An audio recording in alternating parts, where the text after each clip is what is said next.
Mais uma vez cumprimentar a amada Igreja do Senhor com a sua bendita paz e a sua bendita graça. Queria aos irmãos, sem mais demoras, que pudessem abrir as vossas Bíblias no capítulo 3 do Evangelho de João. Quando o pastor Rito me disse que eu iria pregar aqui neste domingo, eu fiquei um pouco apreensivo. Não pela pregação, mas sim porque nós, não sei se os irmãos sabem, mas nós temos por hábito pregar expositivamente. Então, nós estamos a pregar o Evangelho de João em Santarém e em Castanheira estamos a pregar a carta aos Efésios, a carta de Paulo aos Efésios.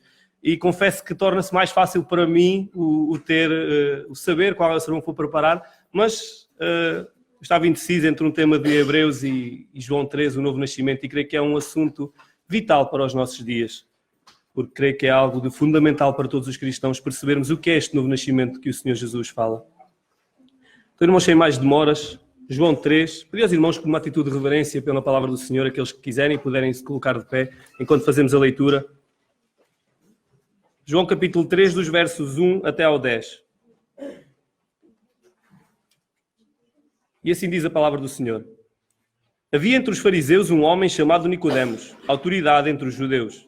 Ele foi encontrar-se de noite com Jesus e disse-lhe: Rabi, sabemos que és mestre vindo de Deus, pois ninguém pode fazer os sinais que tu fazes se Deus não estiver com ele.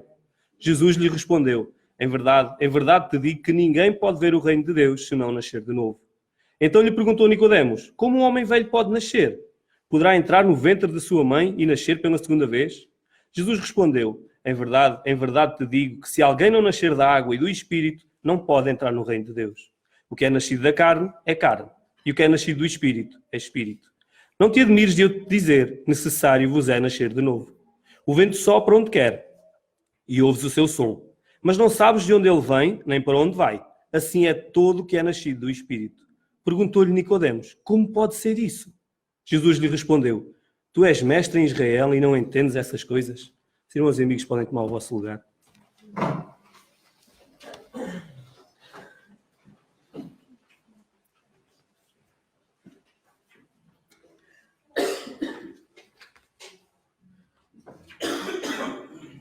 Uma pergunta de retórica para os irmãos.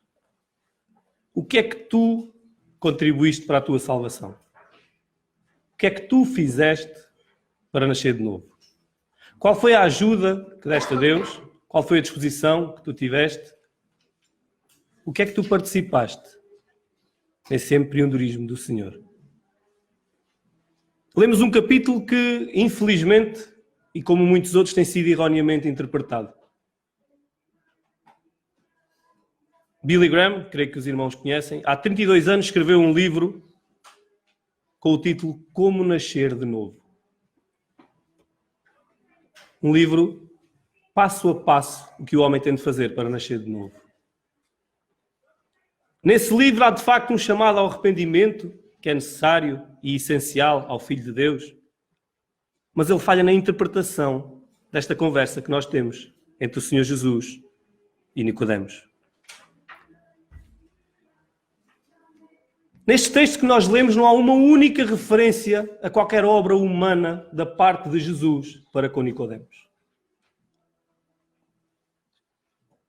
E curiosamente, ao contrário do que muitos dizem, Jesus não está a apresentar um mandamento. Jesus está a constatar um facto. Necessário vos é nascer de novo. É um facto. É um imperativo. Ele utiliza duas analogias. Tem a ver com o nascimento e o vento. E elas são do mais claro que pode existir. E lá nós vemos que o Senhor Jesus diz que o reino de Deus ele é aberto àqueles que sabem que não participam com nada, nem acrescentam o que quer que seja à obra do Senhor. É uma obra monergista e não sinergista. É uma obra em que somente o Senhor tem parte. Dito isto, vamos entrar ao tema e ao texto desta manhã. Versículo 1. Havia entre os fariseus um homem chamado Nicodemos, autoridade entre os judeus. Então temos aqui logo algumas informações. E infelizmente às vezes a nossa Bíblia tem alguns problemas com a divisão em capítulos. Porque parece que há aqui uma quebra do capítulo 2 para o capítulo 3 e não há. Há uma sequência. Nós vemos no capítulo 2 No versículo 23 vemos: e encontrando-se em Jerusalém para a festa da Páscoa, muitos que viram os sinais que ele fazia creram no seu nome. Mas o próprio Jesus não se confiava a eles, porque conhecia todos. E não precisava que lhe dessem testemunho sobre o homem, pois ele bem sabia o que é o ser humano. Então, depois de João mostrar este facto que aconteceu, Jesus pregava, Jesus fazia muitos milagres, muitos creram nele, mas Jesus não cria neles. A palavra é a mesma, é acreditar. Então, e com este pano de fundo, é como se João estivesse a dizer: e agora vou-vos dar um exemplo dessas pessoas que viam, mas que não criam. Eles pensavam que criam, mas era uma fé superficial. Não era uma fé que vinha do alto. Não tinham nascido de novo. E que belo exemplo que João nos traz. Ele traz Nicodemos, que é-nos dito que é autoridade entre os judeus. Ele é fariseu. Vamos ver quem são estes fariseus e o que Jesus diz deles. Em Mateus 23, no versículo 2, Jesus diz: os escribas e fariseus assentam-se na cadeira de Moisés. Ou seja, são eles os guardiões da lei. Versículo 3, portanto, fazei e guardai tudo o que eles vos disseram, mas não lhes imiteis as obras, pois não praticam o que dizem, são hipócritas. Versículo 6, gostam do primeiro lugar nos banquetes e dos primeiros assentos nas sinagogas, gostam de ser reconhecidos. Versículo 13, mas ai de vós, escribas e fariseus, hipócritas, porque fechais aos homens o reino do céu, não entrais, nem permitis entrar os que entrariam. Versículo 15. Ai de vós, escribas e fariseus hipócritas, porque percorreis o mar e a terra para fazer um prosélito, e depois de o teres feito, vós o tornais 2 vezes mais filho do inferno do que vós. Versículo 23.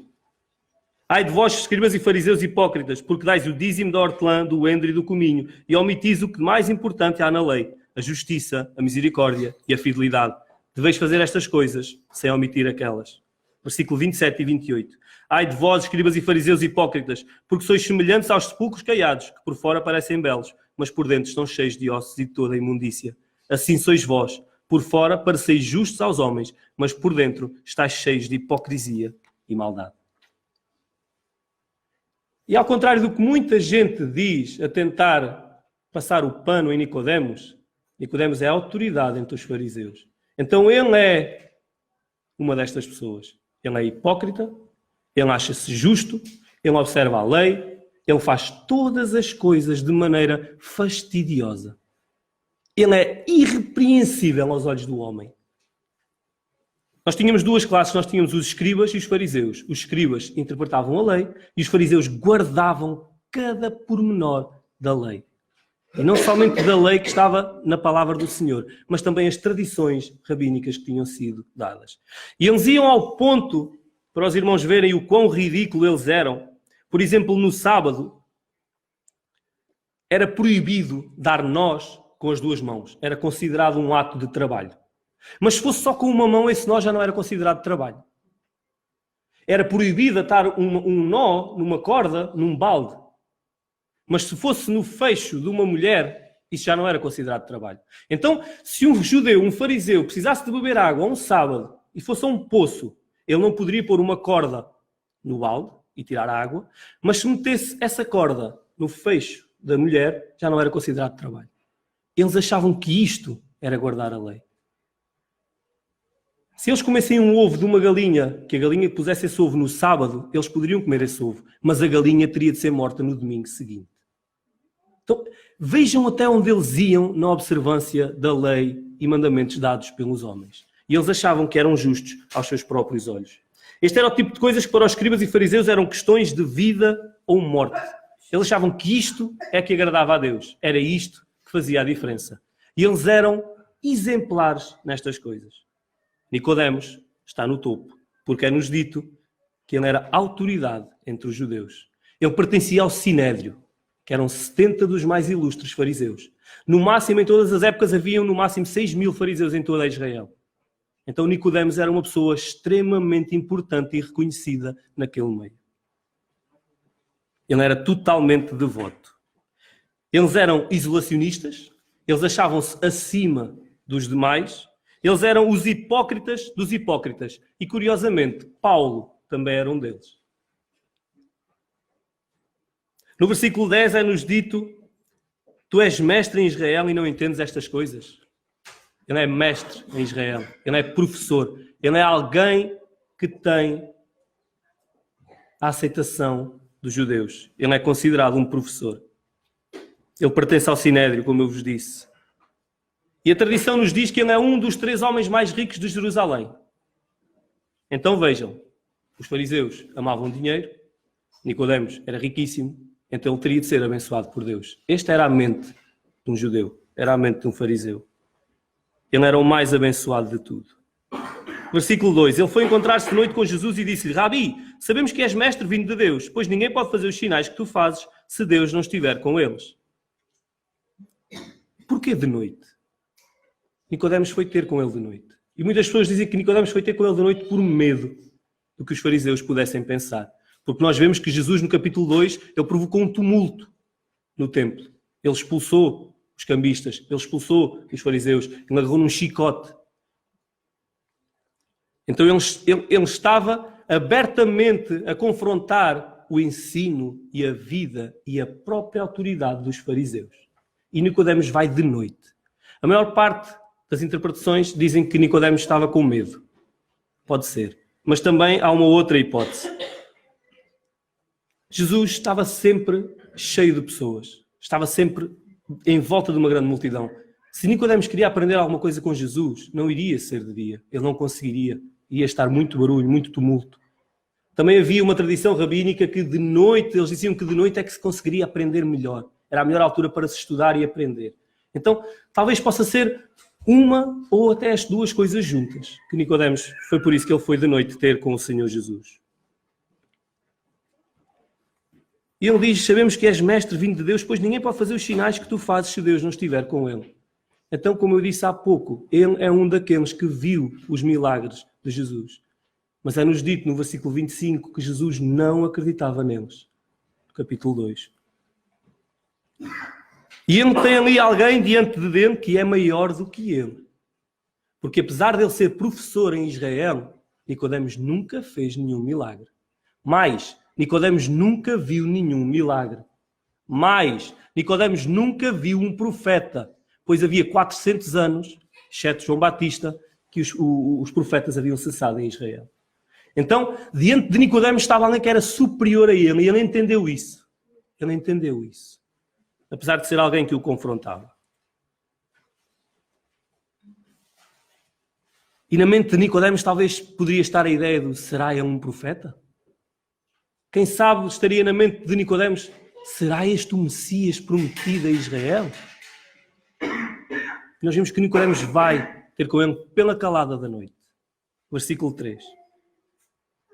Jesus lhe respondeu: em verdade te digo que ninguém pode ver o reino de Deus se não nascer de novo.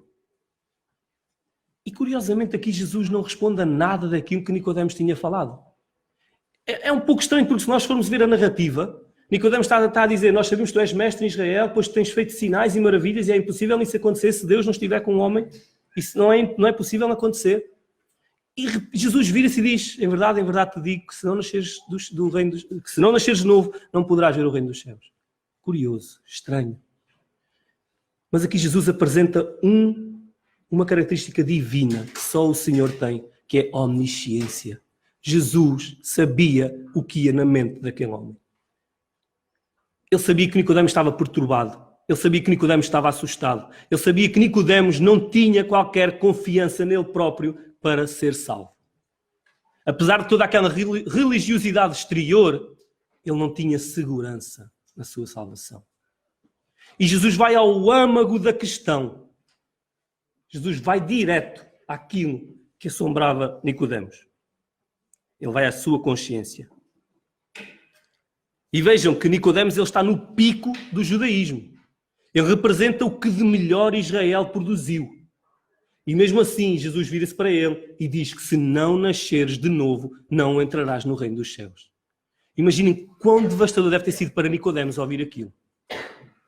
Quão devastador deve ter sido. Ele está assustado.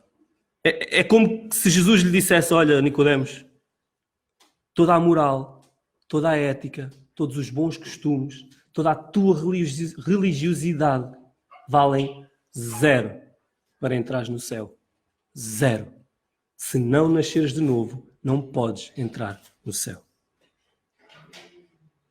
não podes ver nem entrar. Então ele traça um cenário catastrófico ao homem, porque ele não está a falar somente para Nicodemos. A maneira como Jesus fala é para todos os homens. Ele diz que o homem é cego e o homem não tem capacidade de andar, de entrar no céu. Essa é a condição natural de todo o ser humano. Todo ele. Jesus fala e está a falar da regeneração, da nova criação, o novo nascimento. E isso é-nos falado no capítulo 1, versículo 12 e 13 de João. João diz: mas a todos os que o receberam, aos que creem no seu nome, deu-lhes a prerrogativa de se tornarem filhos de Deus, dos quais não nasceram de linhagem humana, não é dos vossos pais, nem do desejo da carne, nem de qualquer desejo que qualquer ser humano possa produzir, nem da vontade do homem, nem de qualquer vontade que qualquer ser humano tenha, mas de Deus. É uma obra divina. Tiago 1 nos diz o mesmo. Efésios 2 traça-nos um pano de fundo negro do ser humano, nos diz que o homem está morto em delitos e pecados. Está morto. Não diz que o homem está a se afogar, não diz que o homem está a perecer, está a perder as forças, está adormecido. Não, está morto. Morto. É como o homem está. Então este, irmãos, o novo nascimento é um milagre divino que não participamos, assim como a eleição, porque nós fomos eleitos em Deus antes da fundação do mundo. Então os dois primeiros passos que nos fazem aptos ao reino dos céus, quer a eleição, quer o novo nascimento, nós não temos qualquer parte a ver com isso. E vejam o quão inteligente e o quão sagaz é o Senhor Jesus, porque Ele vai buscar um ponto em que o homem não tem qualquer participação. Qual de vós aqui teve qualquer interferência no vosso nascimento carnal? Nada. Zero. Eu não pedi para nascer. E nem sequer sabia que ia nascer. Então, se o nascimento físico está somente nas mãos de Deus, o nascimento espiritual, que é algo muito mais profundo, acham que está nas vossas mãos. Nicodemos, tu não estás a perceber. Isto não está nas tuas mãos. Irmãos, isto não está nas nossas mãos. É preciso nascerem do alto. Versículo 4. Então lhe perguntou Nicodemos: como pode um homem velho nascer? Poderá entrar no ventre de sua mãe e nascer pela segunda vez? E aqui a maior parte dos comentadores, eu creio que eles cometem um erro. Porque eles acham que Nicodemos não percebeu nada daquilo que Jesus disse. Nicodemos parece confuso. Nicodemos pergunta-lhe: então, mas eu sendo velho, como é que eu posso nascer outra vez? Parece que dá a entender que ele não percebeu. Outros dizem até que ele chega a ridicularizar a questão que Jesus lhe coloca. Mas nós vemos que não é isso. Porque não era... Esta ideia do nascer de novo não era algo que estava oculto aos judeus. Era algo que estava presente na sua tradição. Eles sabiam. Eles chegavam ao ponto de dizer que uma pessoa, quando entrava no reino dos céus e quando era uma nova criatura, eles chegavam ao ponto de dizer que ele poderia casar com a sua mãe ou com um dos seus filhos, porque era uma nova pessoa. Então vejam até onde eles levavam essa questão. Eles sabiam o que Jesus estava a falar. E Nicodemos, sendo o professor em Israel, sabia o que Jesus estava a falar. O que Nicodemos está a dizer é: tudo aquilo que eu sempre fiz foi fazer algo para ganhar a salvação. Temos aquela expressão em Portugal que diz: burro velho não aprende línguas. É um pouco isso que Nicodemos está a dizer. Como é que eu, sendo velho, com tudo o que eu aprendi, como é que eu vou voltar ao zero? Como é que eu vou fazer um reset? Como é que eu vou iniciar tudo? Eu não consigo. Eu estou demasiado enrolado, demasiado emaranhado neste sistema. Foi tudo o que eu aprendi. É tudo para mim. A minha reputação, a minha vida, toda ela se baseou nisto. E tu estás-me a dizer que isto não vale nada? É isso que Nicodemos lhe está a dizer. Ele percebe a analogia. Ele entendeu que Jesus lhe está a dizer que isso é humanamente impossível. Ele entendeu que Jesus lhe está a dizer: não está nas tuas mãos, Nicodemos. Não está em nada do que tu fazes. E curiosamente, um apóstata em Israel entendeu melhor a questão do novo nascimento do que a maior parte dos dias de hoje, aqueles que se dizem evangélicos, que acham que fizeram algo para nascer de novo, que acham que tiveram participação no novo nascimento. Mas Jesus é claríssimo. Jesus está a falar com um legalista. A mente de um legalista é: eu sempre fiz algo. E eu fiz algo para alcançar aquilo. Eu fiz algo para ter aquilo. Eu atingi aquilo. Eu guardei a lei. Então, na mente de um legalista, a palavra principal é eu. E para Deus não há eu. O único eu que há para Deus é o seu nome. As Escrituras dizem que é pelo amor do seu nome que nós fomos salvos. Do seu nome. Não em nada que haja de bom em nós. E Jesus, com a pergunta que lhe faz no versículo 10, tu és mestre em Israel e não entendes essas coisas, é como se ele estivesse a dizer: como é que é possível, Nicodemos, tu sendo mestre da lei, foste apanhado pela mentira de Satanás de que te podes salvar pelas tuas boas obras? Como é possível, Nicodemos? Como é possível, irmãos, nós deixarmos seduzir pela mentira de Satanás? Mas Jesus vê que ele está confuso, Jesus vê que ele está perturbado, e normalmente quando nós damos um enigma a alguém e essa pessoa não percebe, o que é que nós dizemos? Dá-me uma pista. Dá-me uma pista. Jesus dá-lhe 2 pistas. Versículo 5. Jesus respondeu: em verdade te digo, que se não nascer da água e do Espírito, não pode entrar no reino de Deus. Curiosamente, Jesus muitas vezes utiliza a palavra em verdade, quando ele quer enfatizar algo. Mas não só. Como é que os profetas do Antigo Testamento, como é que eles anunciavam a palavra do Senhor? Assim diz o Senhor. Jesus não diz assim diz o Senhor. Ele diz em verdade vos digo, porque eu sou Deus. É Deus quem está a falar. Então ele vai dar 2 pistas a Nicodemos. É como se ele dissesse a Nicodemos: isto ajuda-te? Água? Espírito? Isto faz soar alguma campainha no teu cérebro? Lembras-te das Escrituras? Vocês memorizam os versículos? Vocês conhecem a palavra? Água, Espírito. Entendes o que eu te estou a dizer, Nicodemos? Entendes? E o cérebro de Nicodemos, de certeza, começou a relembrar-se todas as passagens e aquilo que Jesus estava a falar. Erradamente, nos dias de hoje, é-nos dito que a água aqui simboliza ou o romper as águas e nós nascermos, ou o batismo cristão. Quer um, quer outro, para um judeu, não tinha o mínimo significado. Não havia a expressão de romper as águas. E é ridículo pensarmos nisso, porque imaginemos Jesus a virar-se para Nicodemos e dizer: olha, Nicodemos, tu para poderes entrar no reino dos céus, tu tens de nascer. Tu tens de existir. Isso não faz o mínimo sentido. E o batismo cristão também não faz sentido, porque só em Atos 2 é que nós vemos ele a ser instituído. O próprio Senhor Jesus não batizou ninguém. Então, se o batismo das águas fosse algo essencial e imprescindível para a salvação, Jesus o teria feito. E ele não o fez. Não é disso que ele está a falar. E ele, ao dizer isto, estava a falar, por exemplo, de Ezequiel, capítulo 36.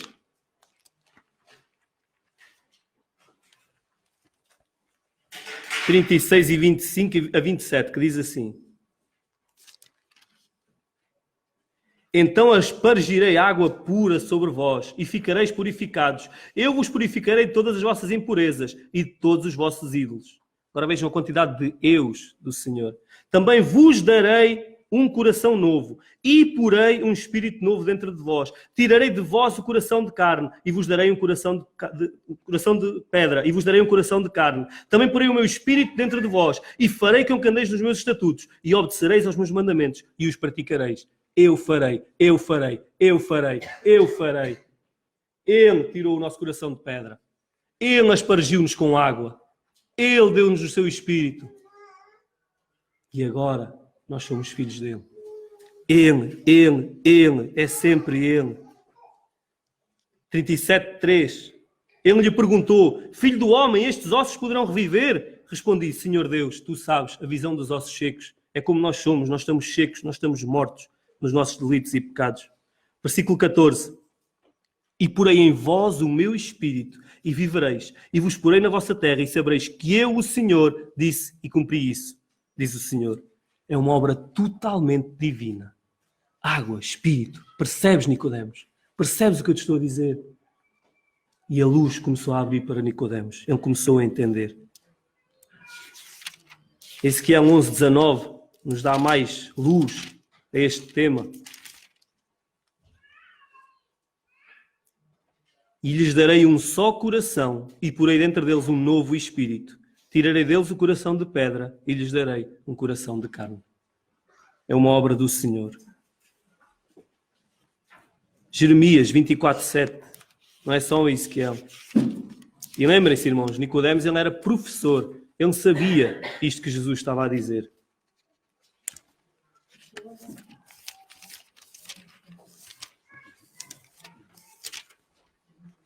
Jeremias 24:7 diz: Eu lhes darei coração para que saibam que eu sou o Senhor. Eles serão o meu povo e eu serei o seu Deus.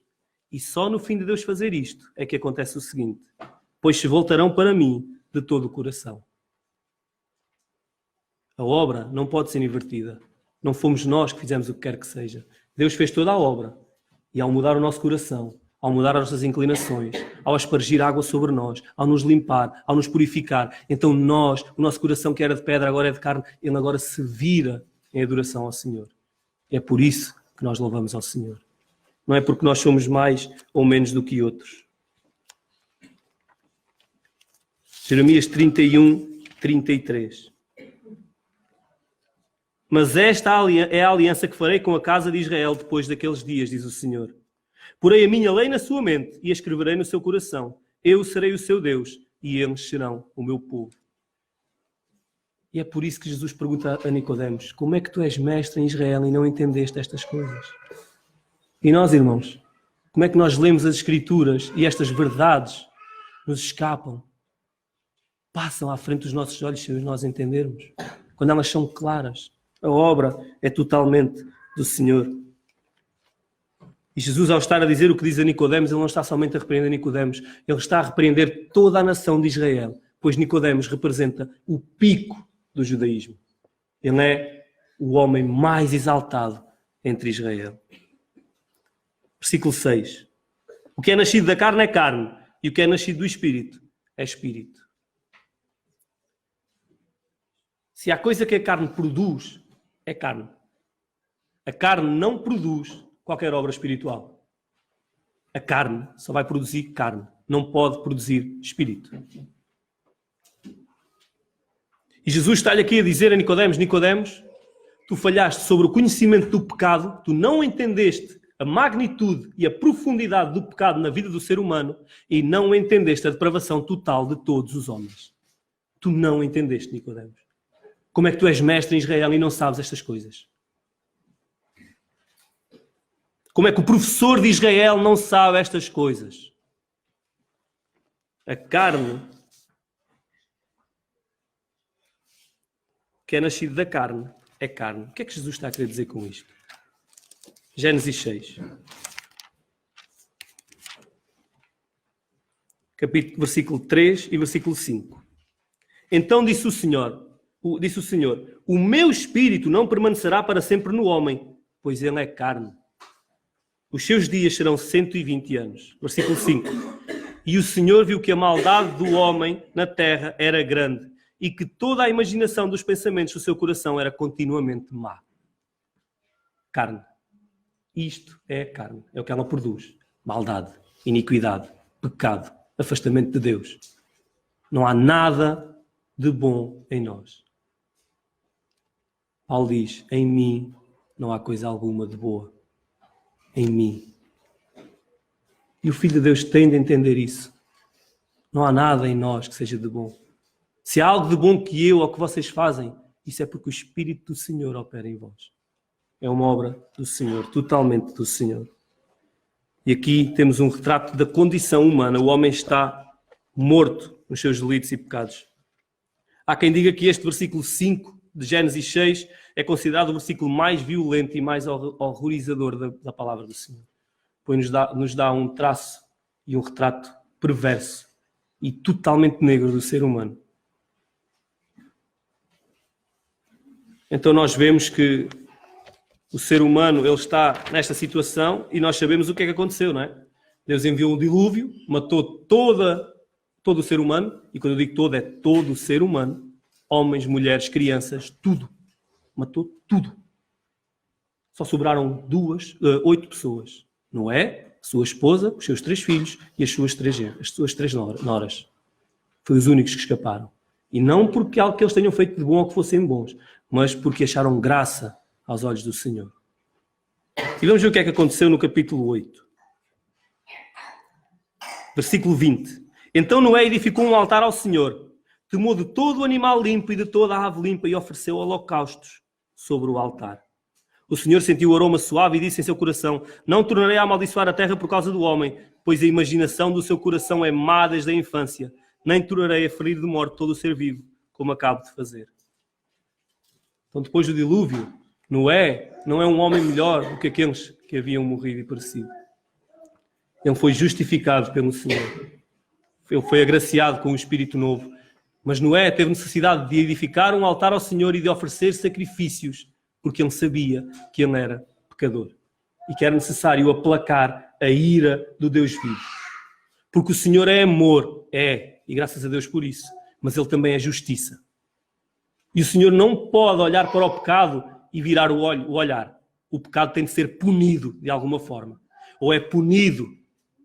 E se nós somos libertos através do sangue do Senhor Jesus, pela fé, sendo um presente gratuito, graça, ou então serão punidos por toda a eternidade no inferno. Nós vemos Jó fala disso, Salmos fala disso, Isaías 64:6 diz que as nossas melhores obras de justiça são como trapos de imundícia perante o Senhor. Vejam, irmãos, as nossas melhores obras de justiça. Ele não está a dizer as vossas obras são trapos de imundícia perante o Senhor. Ele está a dizer o que de melhor a carne tem para oferecer ao Senhor é trapo de imundícia aos seus olhos. É necessário vocês nascerem de novo, porque ninguém oferece nada de bom ao Senhor. Ninguém.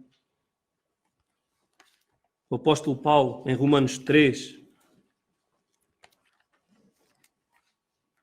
ele vai citar vários versículos. A maior parte deles estão concentrados em Salmos e em Isaías.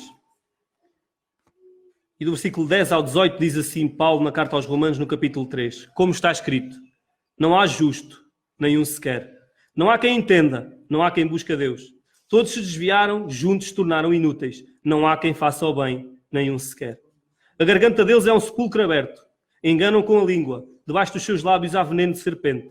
A sua boca está cheia de maldição e amargura. Os seus pés apressam-se para derramar sangue. Nos seus caminhos há destruição e miséria. E não conheceram o caminho da paz. Não possuem nenhum temor de Deus.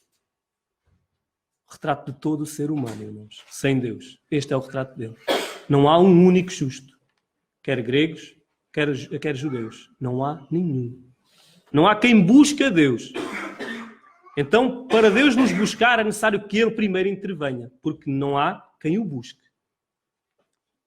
Isto podem ser verdades duras de ouvir, mas não há como fugirmos das verdades que estão nas Escrituras. Esta é a verdade e o apóstolo Paulo a entendeu. E curiosamente o apóstolo Paulo vai buscar versículos do Antigo Testamento. Versículo 20 e 21 diz: porque ninguém será justificado diante dele pelas obras da lei, pois pela lei vem o pleno conhecimento do pecado. Mas agora a justiça de Deus se manifestou, sem a lei, atestada pela lei e pelos profetas, isto é, o Antigo Testamento. Nicodemos, o Antigo Testamento está repleto de referências à maldade do homem. O Antigo Testamento está repleto de referências à depravação total do homem. Nicodemos, como é que tu não entendeste? Como é que tu podes pensar que podes ser salvo por guardar a lei? Versículo 7. Não te admires de eu te dizer, necessário vos é nascer de novo. Nicodemos fica admirado, fica perplexo. Mas Jesus diz-lhe: não deverias estar admirado. Eu não te falei nada de novo. Eu não te disse nenhuma doutrina que estava oculta. Eu não te falei nenhum mistério. Eu disse daquilo que vocês leem nas Escrituras e vos passa completamente ao lado por causa do vosso orgulho.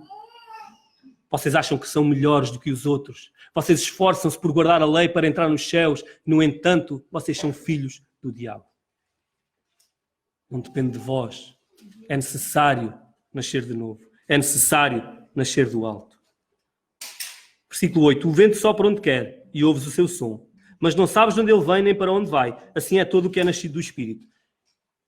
Jesus agora vai agarrar na segunda analogia. Ele primeiro falou do nascimento humano, em como nós não temos qualquer interferência nesse nascimento, também não temos no nascimento espiritual.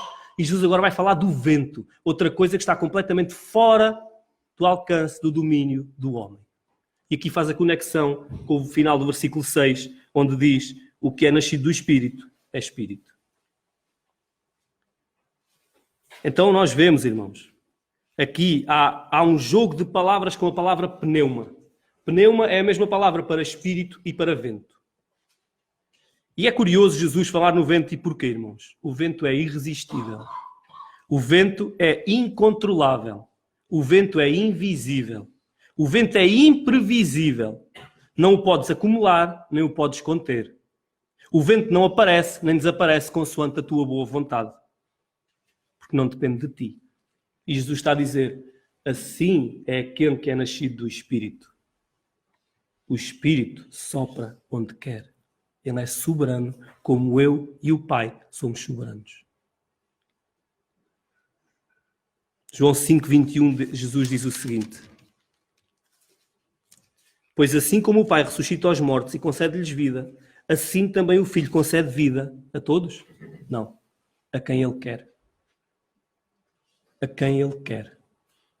Jesus, uma vez para a multidão, virou-se e disse: não me é lícito eu fazer o que eu quero daquilo que é meu?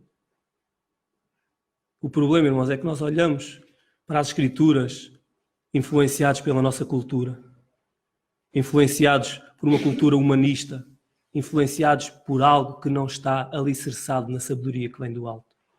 Esse era Nicodemos. Infelizmente, nós às vezes somos assim também. Mas o vento, apesar de todas estas características, tem uma que é visível. Nós conseguimos ver o efeito do vento. E também conseguimos ver o efeito daquele que é nascido do Espírito.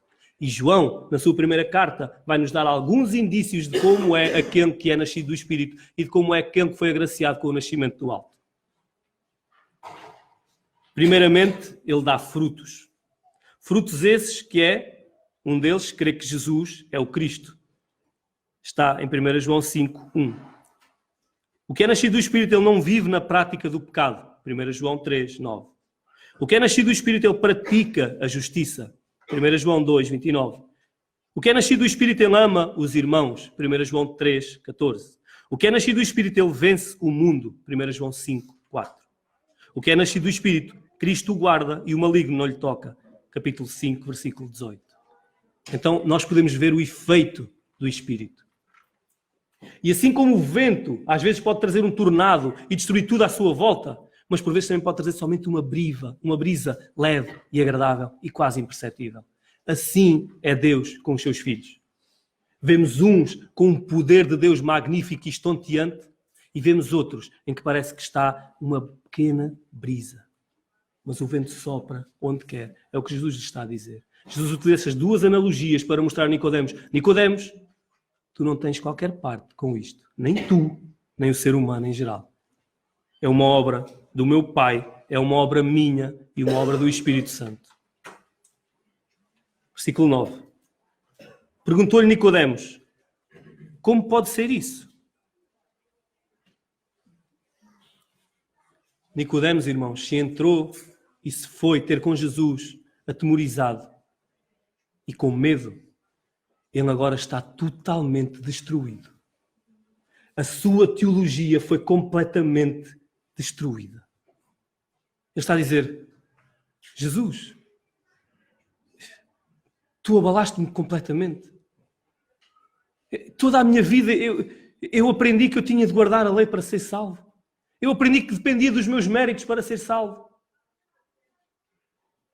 Nicodemos é um homem completamente derrotado naquele instante. Ele está destruído. Jesus destruiu-lhe completamente a sua teologia.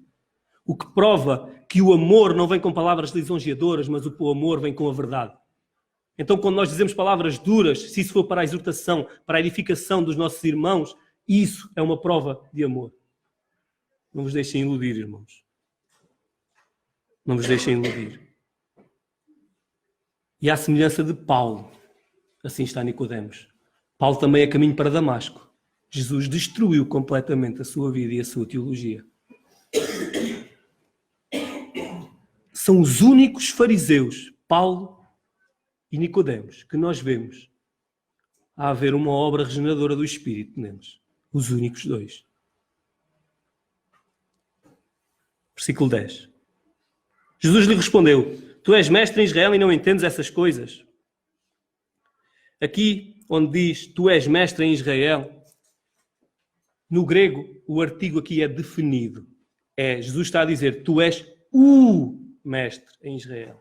Tu és o professor em Israel. Tu és a autoridade máxima em termos de inteligência e interpretação das Escrituras. Tu, sendo assim, deixaste passar o ponto essencial para entrar no reino dos céus. Como é possível, Nicodemos? Como é possível, Nicodemos? Como é que tu te deixaste iludir por Satanás? Como é possível? Irmãos, será que nós temos sido iludidos por Satanás? Será que nós achamos que a salvação é pela graça e mais alguma coisa que eu faça? O novo nascimento é-nos oferecido por Deus. Graças a Deus por isso. Nicodemos, como é possível? Novamente, eu não te disse nada de novo. Eu não te estou a dar uma nova revelação. Tudo o que eu te falei estava explícito nas Escrituras que vocês têm. Estava na lei e nos profetas. Como é que isso te escapou? Como é que tu, sendo o homem que és em Israel, tu não entendeste essas coisas? E Nicodemos desaparece no meio desta narrativa com esta pergunta. Como pode ser isso? O que é que eu faço da minha vida? E agora? Não está nas minhas mãos? Estou completamente impotente. Nicodemos ficou assustado. E esse, irmãos, é o primeiro indício de alguém que é nascido de novo. Deus vai mostrar a sua pecaminosidade. Deus vai lhe mostrar a sua incapacidade. Deus vai lhe mostrar a sua insuficiência para lhe mostrar a salvação e os méritos somente de Cristo. Nicodemos está nesse processo. Nós vemos Nicodemos novamente no capítulo 7. Jesus está na Galileia, na festa dos tabernáculos. Os judeus querem matá-lo. Alguns acham que ele é um profeta, outros acham que ele é o Messias. Mas este é o cenário que envolve naquilo. E isto passaram-se 2 anos desde este encontro com Jesus de noite. 2 anos se passaram. Vejamos a partir do versículo 45. 7:45. Os guardas então voltaram aos principais sacerdotes e fariseus e estes lhes perguntaram, por que não o trouxestes? Os guardas responderam, nunca ninguém falou como este homem, a falar de Jesus. Mas os fariseus perguntaram, também fostes enganados? Por acaso alguma das autoridades creu nele ou algum dentre os fariseus? Não havia fariseu que cresce em Jesus nesta altura. Mas essa escória que nada sabe da lei é maldita. Então vejam, este era o entendimento que os fariseus tinham do povo. Essa escória que nada sabe da lei. Nós somos os iluminados. Nós somos a elite espiritual. Nós temos os segredos de Deus. O povo são ignorantes, são burros. Não entendem. Vejam a prepotência e a hipocrisia destes homens. Então um deles, Nicodemos, aqui está ele de novo, que antes for encontrar-se com Jesus, perguntou-lhe, acaso a nossa lei julga um homem sem primeiro ouvi-lo e sem ter conhecimento do que ele faz? A nossa lei não proíbe isso? Nicodemos, num ato ousado, entra em defesa de Jesus, enfrentando o sinédrio, enfrentando o que de mais poderoso havia em Israel, para defender Jesus. E vai à lei. O que mostra que os fariseus não estavam preocupados com a lei. Os fariseus usavam a lei a seu bel prazer para poderem ter benefícios. Nicodemos diz que até os romanos, que nós achamos uma raça inferior a nós, eles próprios dão um julgamento digno a um acusado e nós estamos a condenar este homem sem julgamento? O que é que nós estamos a fazer? Vejam a resposta dos fariseus. Mas eles responderam, tu também és da Galileia? Examine e vê que da Galileia não surge profeta. Aquele que outrora era o professor e o mestre em Israel é ridicularizado pelos fariseus. Por acaso tu és da Galileia? Vem coisa boa da Galileia? Também tu acreditas nesse Jesus? O que é que se passa contigo, Nicodemos? Tu estás bem da cabeça? Nicodemos foi ousado. Nicodemos chegou-se à frente. E voltamos a ver Nicodemos no capítulo 19, versículo 38. E se ele foi ousado, agora ele é destemido. Jesus morreu, e Jesus vai ser sepultado. Passadas essas coisas, José de Arimateia, que era discípulo de Jesus, embora em segredo por medo dos judeus, pediu a Pilatos que lhe permitisse levar o corpo de Jesus. E Pilatos permitiu. Então ele foi e o levou. E Nicodemos, ele aqui de novo, que havia se encontrado com Jesus de noite, acompanhou-o, levando cerca de 35 quilos de uma mistura de mirras e aloés. Era um homem riquíssimo para ter isto, irmãos, naquele tempo. Tomaram, pois, o corpo de Jesus e o envolveram em panos de linho com as especiarias, como os judeus costumavam fazer em preparação para o sepultamento. Começamos a ver indícios de Nicodemos, de que ele é, ou de que ele pode estar-se a tornar um filho de Deus. O vento soprou em Nicodemos. O que é que mudou aqui, irmãos? Deus interviu. Deus deu-lhe um novo nascimento. O que é que nós sabemos mais sobre Nicodemos? Nas Escrituras não sabemos mais nada, mas temos a tradição. E a tradição nos diz que ele foi o único que no tribunal, perante Pilatos, quando Pilatos estava a condenar Jesus, foi o único que se levantou para defender Jesus. O único. Vejam a implicância disso. Foi batizado por Pedro e por João. Dizem que ele era tão ousado na proclamação de Cristo que ele perdeu o lugar e o estatuto de professor em Jerusalém. Ele perdeu toda a sua fortuna, todas as suas posses e foi banido de Jerusalém pelo sinédrio que antigamente o amava. Foi banido, perdeu tudo. Não somente ele, mas toda a sua família foi condenada à miséria. Todos. Conta-se a história que um rabi viu uma pequena menina a remexer no lixo à procura de grãos para comer e perguntou-lhe quem era ela. E ela disse, eu sou filha de Nicodemos. E eu perguntou, o que é que aconteceu a Nicodemos? E ela contou-lhe. Nicodemos agora ele é seguidor de Jesus. Consta-se que o rabi abandonou aquela menina, nem sequer auxiliou, nem sequer lhe deu comer. Só por causa de Jesus. Alguns séculos depois, um homem chamado Plótios refere num documento antigo que Nicodemos foi martirizado. Nicodemos foi um mártir. Nicodemos morreu espancado até à morte por uma multidão irada. Ele pagou com a sua própria vida. Aquele que outrora vivia pela lei e achava que guardava a lei e que por isso poderia entrar no céu, agora encontrou descanso nos braços do Pai. Perdeu todas as suas coisas. Mas como Paulo, que disse que perdeu tudo por amor a Cristo e que agora as reputava como esterco. Esterco. A coisa mais nojenta, mais insignificante. Todo o conhecimento que eu tinha, todo o dinheiro, toda a fama, tudo isso é esterco perante Deus. Perante o conhecimento de Cristo. Nicodemos assim também o teve. O que é que aconteceu? João 6,37. Todo aquele que o Pai me dá, virá a mim. E de modo algum rejeitarei quem vem a mim. Jesus. Então, irmãos, apesar de não depender de nós, o novo nascimento, que não depende, mas nós podemos clamar a Jesus. E se nós formos a Jesus, Ele não rejeita nenhum daqueles que vai a Ele. Não anulemos a responsabilidade humana com a doutrina da soberania divina. Não anulemos. Pois elas não são inimigas, elas andam de mãos dadas. Aquele que vai a mim, de maneira nenhuma o lançarei fora. Jesus é claro. Termino com uma citação de J.C. Ryle sobre este capítulo. Ele diz que virá o dia em que aqueles que não nasceram de novo desejarão nunca ter nascido.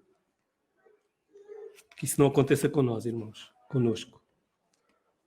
A minha oração, o meu desejo para com cada um de vocês é que se há aqui alguém semelhante a Nicodemos, que possa ser despojado de toda a obra da carne. Porque nós vimos que aquele que é nascido da carne é carne. A carne não produz espírito. É uma obra sobrenatural do Espírito. Que clamem ao Senhor. Clamem a Deus pelo novo nascimento. Se há algum religioso que abandona a vossa religiosidade. Spurgeon dizia que uma boa dose de moral e bons costumes podem te livrar da cadeia, mas não te livrarão da prisão eterna no inferno. Só o sangue de Jesus. Clama a Ele. porque Ele de maneira nenhuma lançará fora quem o busca. Ele é bom. O seu amor dura para sempre, como nós vimos no início. A sua benignidade dura para sempre. E Ele deu o que de mais precioso tinha para nos salvar. O seu Filho. Para a sua honra, para a sua glória, para a exaltação do seu nome. Como diz o Salmo, não a nós, Senhor, não a nós, mas ao teu nome seja dada a glória. Amém, irmãos?